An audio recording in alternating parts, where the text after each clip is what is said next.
Have you ever noticed how some of the boldest science fiction films crash and burn at the box office, only to be remembered years later as groundbreaking?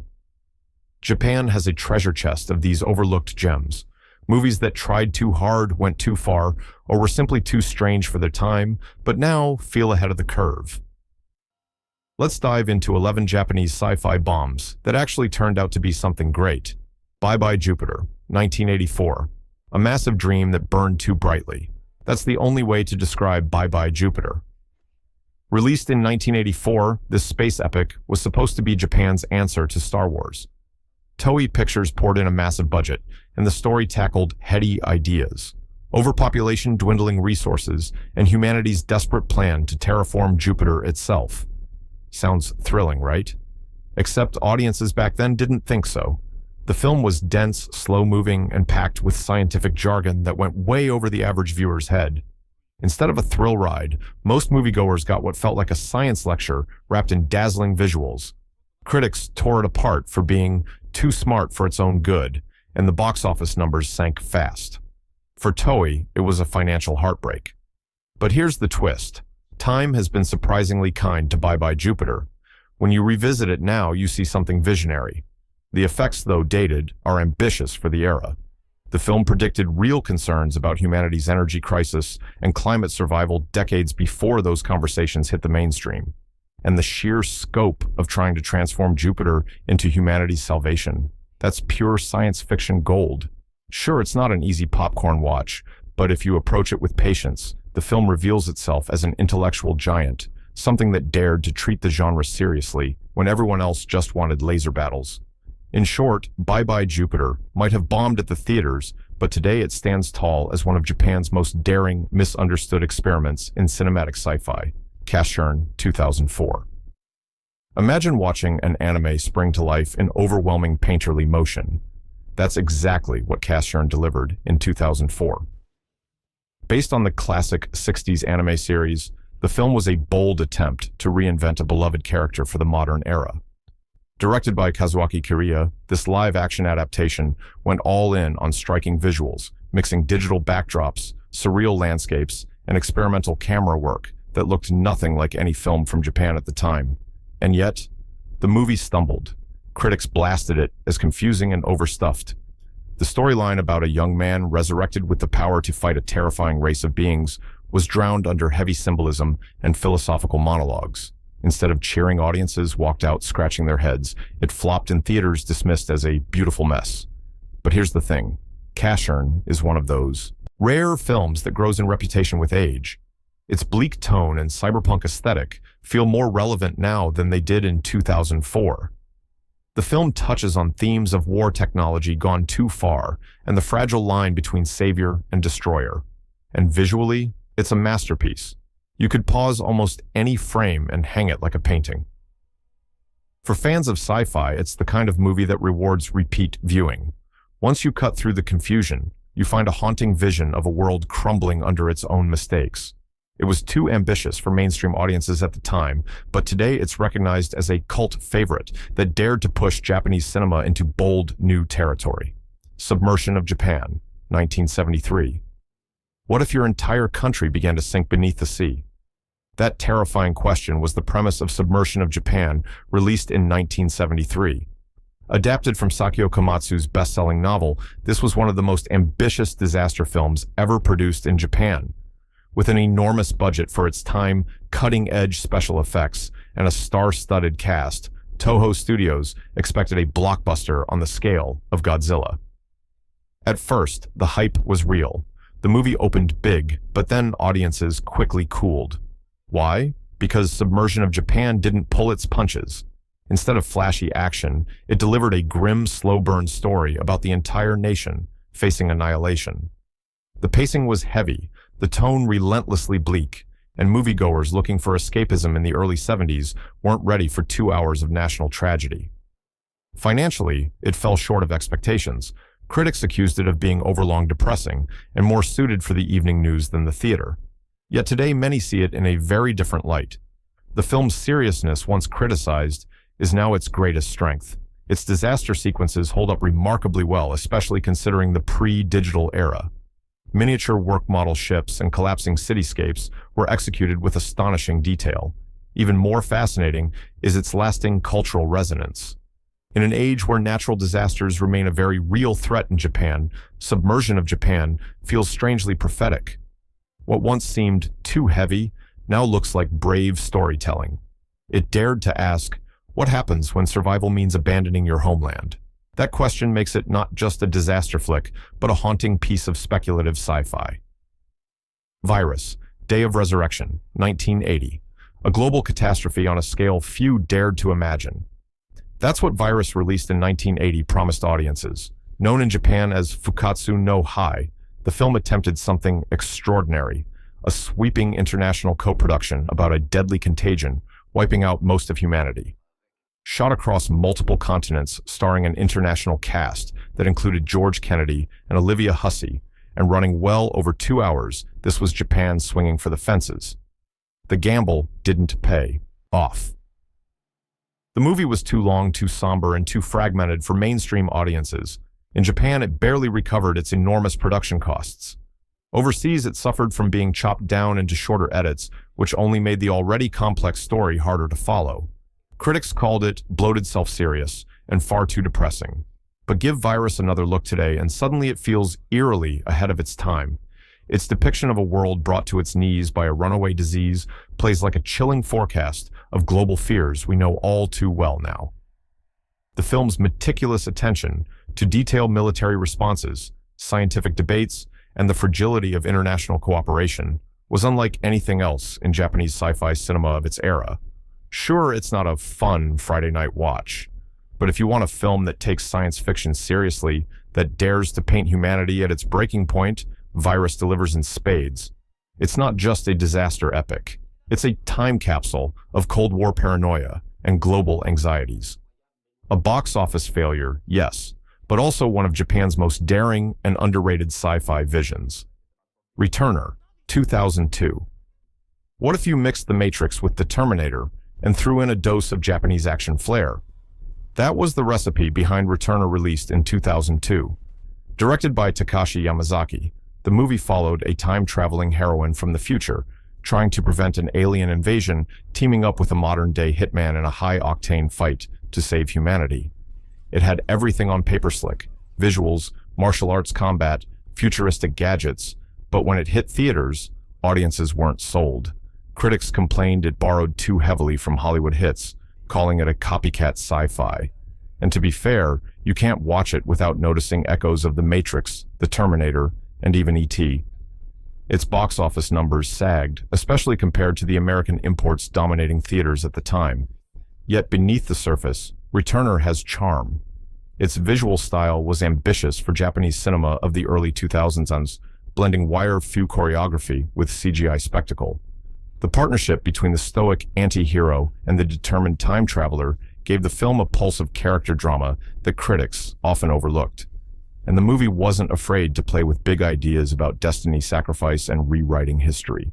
Over time, Returner found a cult following, especially among fans who love spotting its patchwork of influences. Yes, it wears its inspirations on its sleeve, but that also makes it fun, like watching Japan remix Western sci-fi through its own lens.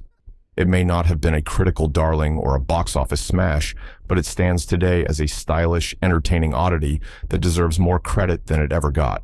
Message from Space, 1978. Japan's answer to Star Wars, but stranger, louder, and far more colorful. That's the only way to introduce Message from Space.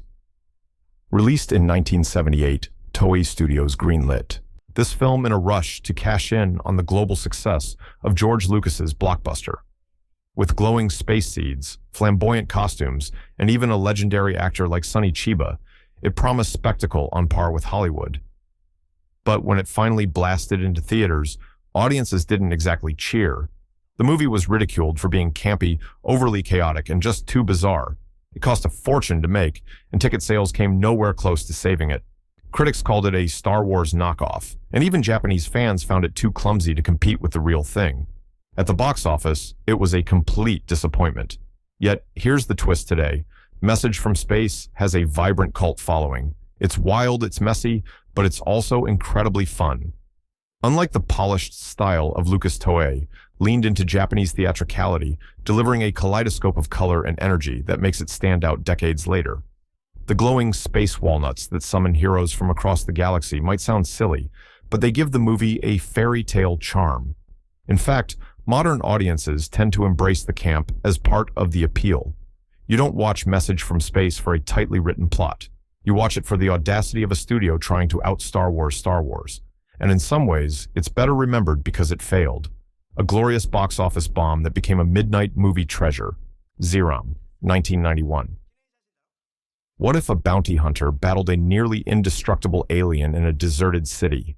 That's the setup for Zeiram, a low-budget sci-fi action film from 1991 that was so strange it barely made a dent in theaters. Directed by Keita Amemiya, the film centers on Iria, a female warrior who tracks down a terrifying monster called Zeiram in a pocket dimension modeled after a ruined Japanese city. On release, Zeiram was dismissed as too niche.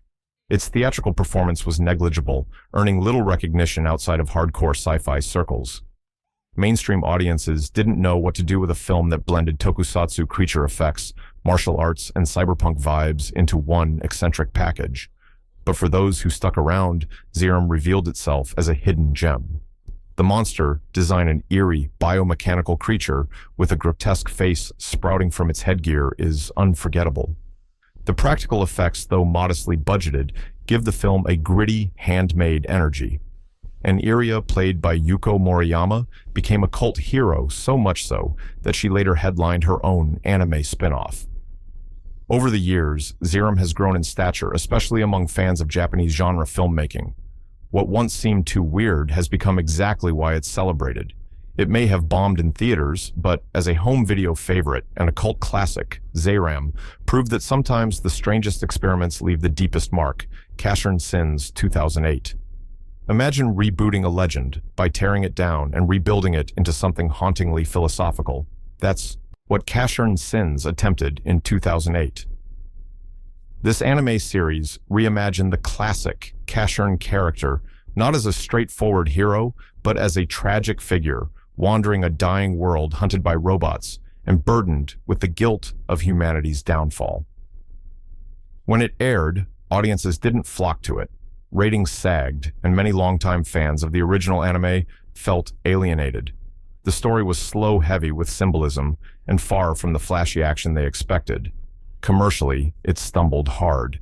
But here's the thing, critics and fans who revisited it later realized how daring it really was.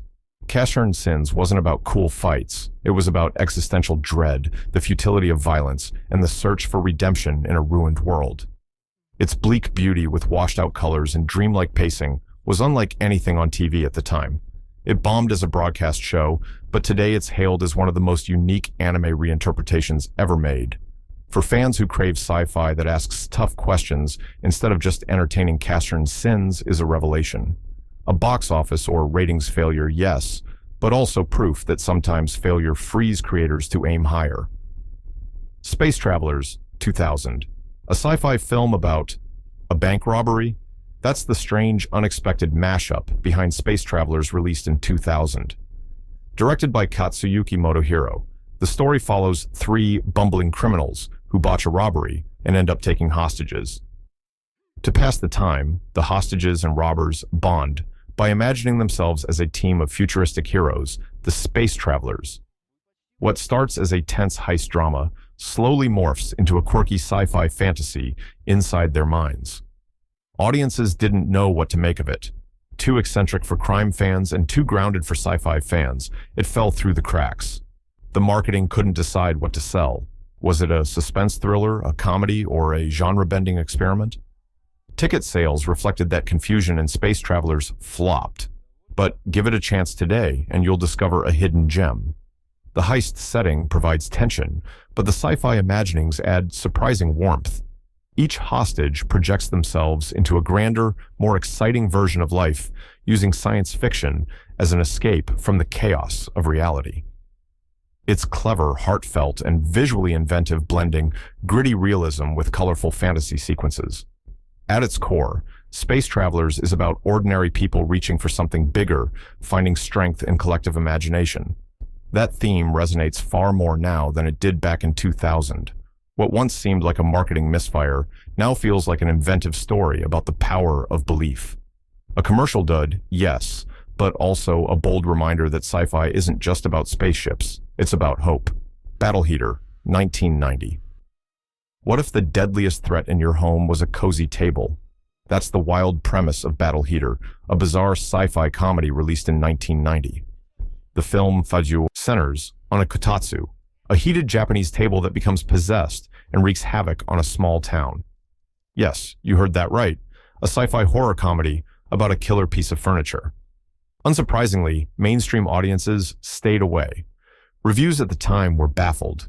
Some critics thought it was a parody gone too far, while others didn't know if it was trying to scare them or make them laugh. At the box office, it fizzled quickly. But over time, Battle Heater earned a devoted cult following. Why? Because it's gleefully absurd.